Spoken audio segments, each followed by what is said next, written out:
7 years ago, Sarah's parents, James and Veronica, met during work, and it was love at first sight.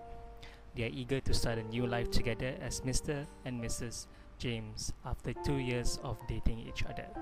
As newlyweds, they couldn't wait to have a family of their own.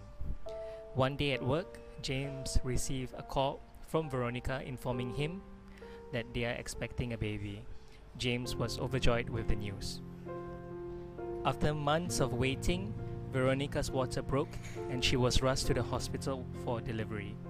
James was very anxious about the delivery, as he was told that the baby is preterm and the wife is experiencing difficulty delivering the baby. Sarah was born with low birth weight. As Sarah grew, the family experienced difficulty caring for Sarah, as she did not feed normally. Her development was abnormal. At the age of 2 years old, Sarah was diagnosed with mild retardation. She will be encountering many challenges in life, having to live with the condition. How would you feel as James when you have a child with disabilities? He was devastated, having thought through the pain of raising up a child with disability, which includes the risk of a strained relationship, financial burden for therapy sessions. It was a difficult decision. However, James decided to move on without Veronica and Sarah.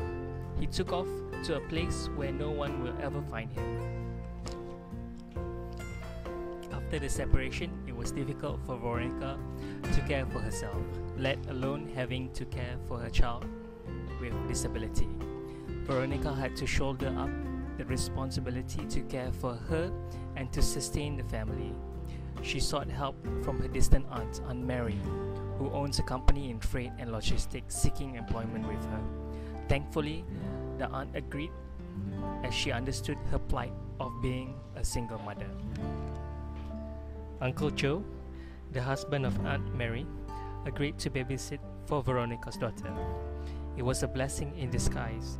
She works day and night to repay her gratitude for Aunt and to earn a comfortable living for both Sarah and herself.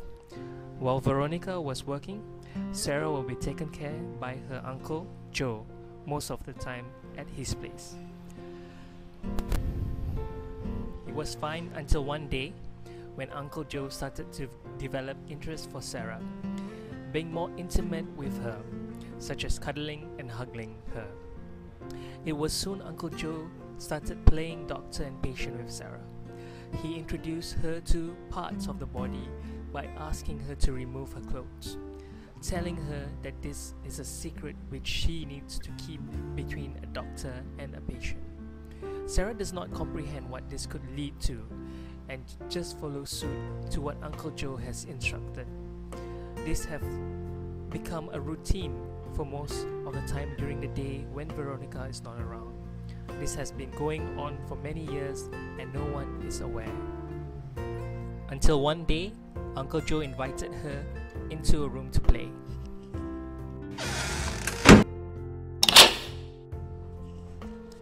You may think that this is irrelevant to you, but what if that person is someone you know? Child sexual victimization is a globally widespread problem. In Malaysia, the reported numbers are continually increasing. In 2007 and 2008, an average number of 2,139 child sexual abuse cases were reported by the Malaysian Royal Police.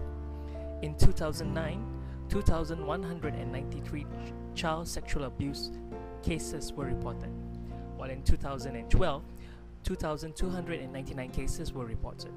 With the steady rising trends, it is estimated that there would be more than 10,000 child sexual abuse cases in Malaysia annually. World Health Organization indicated that children with intellectual disabilities are 3 times more likely to experience sexual abuse as compared to children with no disability. There is a growing recognition that individuals with intellectual disabilities are particularly vulnerable to sexual abuse due to multiple factors, including lifelong dependence on adults for care, trained compliance, social isolation, and lack of education about sexuality and sexual abuse, and societal views that devalues disabilities. A study conducted by Butler in 2013 states that not living with one's biological parents for an extended period increased the risk of victimization of non-biological family members. This is further supported by Akpas and his colleagues that children who were sexually abused were far more common among those who grown up in absence either one of biological parents. These are only the few news articles which represent the tip of the iceberg.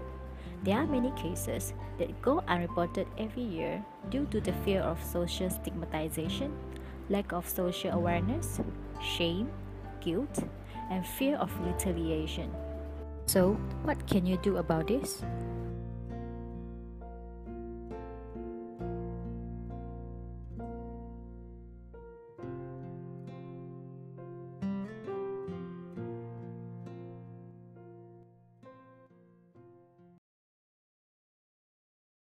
Created using Powtoon.